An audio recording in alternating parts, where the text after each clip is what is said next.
আসসালামু আলাইকুম প্রিয় স্বপ্নবাজের দল, আশা করব তোমরা ভালো আছো। জগন্নাথ বিশ্ববিদ্যালয়ের চারুকলা অনুষদে অর্থাৎ ই ইউনিটে তোমরা যারা পরীক্ষা দিয়েছো, তোমাদের যেই সমস্যাটা বর্তমান তোমরা ফেস করছো সেটা হচ্ছে যে আহ, তোমাদের ব্যবহারিক পরীক্ষা এবং অন্যান্য বিষয় যেগুলো রয়েছে জগন্নাথ বিশ্ববিদ্যালয়ের ই ইউনিটে, সেগুলো নিয়ে। এবং অনেকেই গ্রুপে পোস্ট করছো, আমাদের ডেসক্রিপশন বক্সে চেক করলেই তোমরা অনেক তথ্য আমাকে আমার পর্যন্ত পৌঁছে দিতে পারবে এবং আমাদের গ্রুপে পোস্ট করে তুমি অনেক তথ্যও পেতে পারো। ঠিক আছে।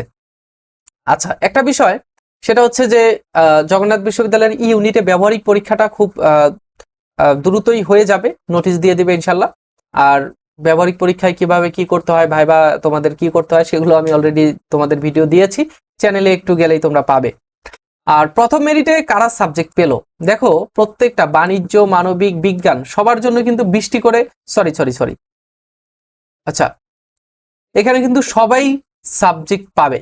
ঠিক আছে, এখানে কিন্তু সবাই পরীক্ষা দিতে পারবে এবং বাণিজ্য থেকে, বিজ্ঞান থেকে, মানবিক থেকে কারা সাবজেক্ট পেলো, কত মেরিট পর্যন্ত গেল সেটা একটু জানিয়ে দেই।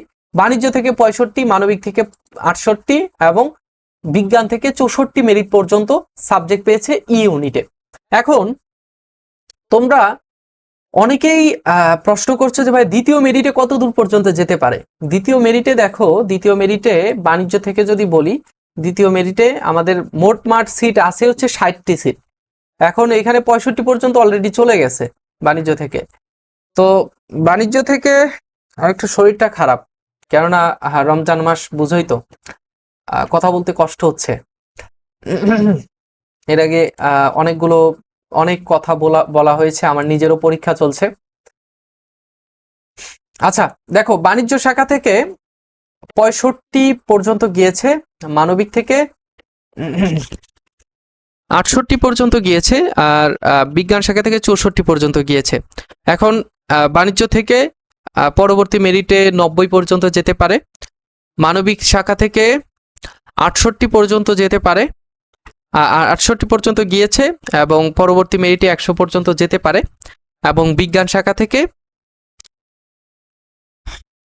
64 পর্যন্ত গিয়েছে, এখানে 100 পর্যন্ত যেতে পারে। ঠিক আছে। আর ভিডিওটা লং করতে পারছি না, পরবর্তী ভিডিওতে দেখা হচ্ছে। সে পর্যন্ত ভালো থেকো, সুস্থ থেকো। আল্লাহ হাফেজ, আসসালামু আলাইকুম। আমার জন্য দোয়া করবে।